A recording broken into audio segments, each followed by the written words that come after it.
Radio lime news update.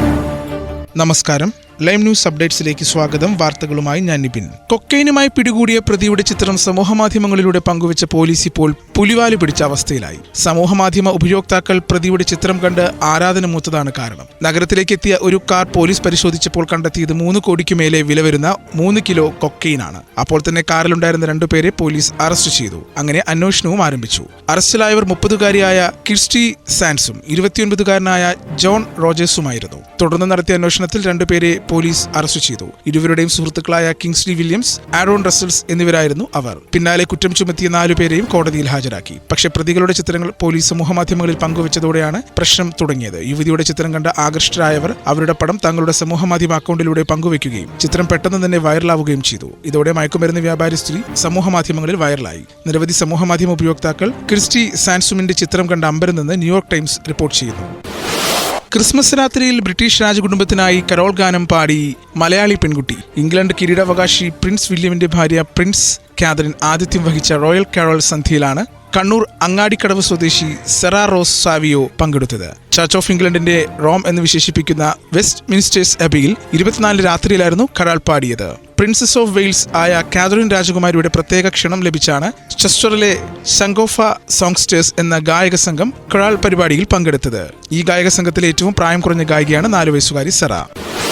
ക്രിസ്മസിന് തലേ ദിവസം നടന്ന നറുക്കെടുപ്പിൽ വിജയെ കണ്ടെത്തുവാൻ സാധിക്കാത്തതിൽ mega million jackpot $1 billion കവിഞ്ഞതായി ലോട്ടറി കൺസോർഷ്യം അറിയിച്ചു.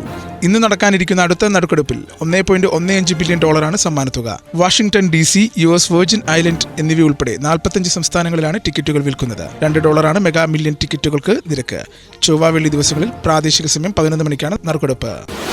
അമേരിക്കയുടെ ദേശീയ പക്ഷിയായി വെള്ളത്തലയൻ പരുന്തിനെ പ്രഖ്യാപിച്ചുകൊണ്ടുള്ള ബില്ലിൽ പ്രസിഡന്റ് ജോ ബൈഡൻ ഒപ്പുവെച്ചു. 240 വർഷത്തിലേറെയായി അമേരിക്കയുടെ അധികാരത്തിന്റെയും ശക്തിയുടെയും പ്രതീകമായി കണക്കാക്കുന്ന വെള്ളത്തലയൻ പരുന്തിനെ യുഎസിന്റെ ദേശീയ പക്ഷിയാക്കുന്ന ബില്ലിലാണ് ബൈഡൻ ഒപ്പുവെച്ചത്.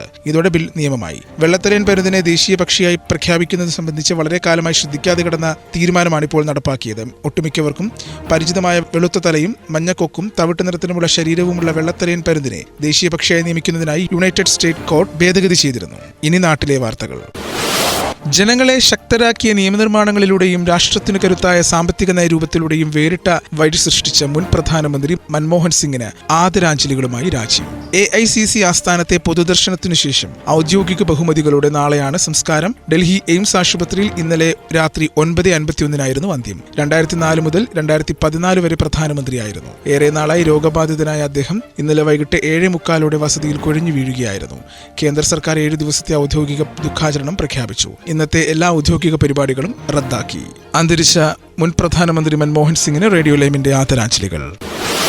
വെടിക്കെട്ടിന്റെ കാര്യത്തിൽ ഇരട്ടനീതി വേണ്ടെന്നും സർക്കാരിനും പൗരനും 2 തരത്തിൽ നിയമം വ്യാഖ്യാനിക്കരുതെന്നും ഹൈക്കോടതി. ആരാധനാലയങ്ങളിലെ വെടിക്കെട്ടിന് ചട്ടം നടപ്പാക്കുന്ന അതേ വീര്യത്തിൽ സർക്കാർ വക പരിപാടികളിലും നടപ്പാക്കണമെന്ന് ജസ്റ്റിസ് S. ഈശ്വരൻ വ്യക്തമാക്കി. എക്സ്പ്ലോസീവ് ചട്ടത്തിൽ ഒക്ടോബർ 11 കേന്ദ്ര സർക്കാർ കൊണ്ടുവന്ന ഭേദഗതി അനുസരിച്ച് വെടിക്കെട്ട് നടത്തുവാൻ ഫയർ ഡിസ്പ്ലേ ഓപ്പറേറ്റർ അസിസ്റ്റൻസിനെ നിയമിക്കണമെന്ന് വ്യവസ്ഥയുണ്ട്.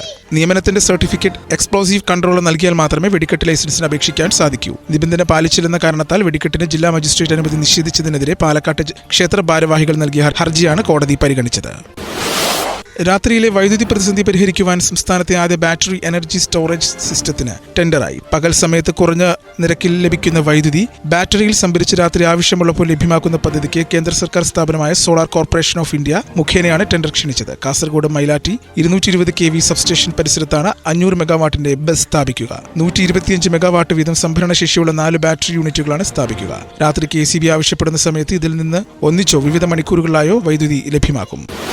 ഇനി കായിക വാർത്തകൾ. സൂപ്പർ താരം എർലിംഗ് ഹാലൻഡ് പെനാൽറ്റി കിക്ക് പാഴാക്കിയ മത്സരത്തിൽ മാഞ്ചസ്റ്റർ സിറ്റിക്ക് സമനില. ഇംഗ്ലീഷ് പ്രീമിയർ ലീഗ് ഫുട്ബോൾ മത്സരത്തിൽ എവർട്ടനോടാണ് സിറ്റി 1-1 സമനില പാലിച്ചത്. 14 മിനിറ്റിൽ ബെർണാഡോ സിൽവയുടെ ഗോളിൽ സിറ്റി മുന്നിലെത്തിയെങ്കിലും 36 മിനിറ്റിൽ ഇലിമാൻ ഇന്ത്യയുടെ ഗോളിൽ എവർട്ടൺ ഒപ്പമെത്തി. 53 മിനിറ്റിൽ സിറ്റിക്ക് പെനാൽറ്റി കിട്ടിയെങ്കിലും ഹാലൻഡിന്റെ kick Everton goalie Jordan Pickford രക്ഷപ്പെടുത്തി. കഴിഞ്ഞ 7 മത്സരത്തിൽ നിന്നായി 1 ഗോൾ മാത്രമാണ് ഹാലൻഡ് നേടിയിട്ടുള്ളത്. എല്ലാ ചാമ്പ്യൻഷിപ്പിലുമായി കഴിഞ്ഞ 13 മത്സരങ്ങളിൽ 1 മാത്രമാണ് സിറ്റി ജയിച്ചത്. ഇന്നത്തെ പൗണ്ട് വിനിമയ നിരക്ക് 106.98 രൂപ. ഇതോടുകൂടി വാർത്തകൾ കഴിഞ്ഞു. കൂടുതൽ വാർത്തകൾ അടുത്ത ബുള്ളറ്റിൻ. കൂടുതൽ വാർത്തകൾക്കും വിശേഷങ്ങൾക്കുമായി റേഡിയോ ലൈം ആപ്പ് ഡൗൺലോഡ് ചെയ്യൂ.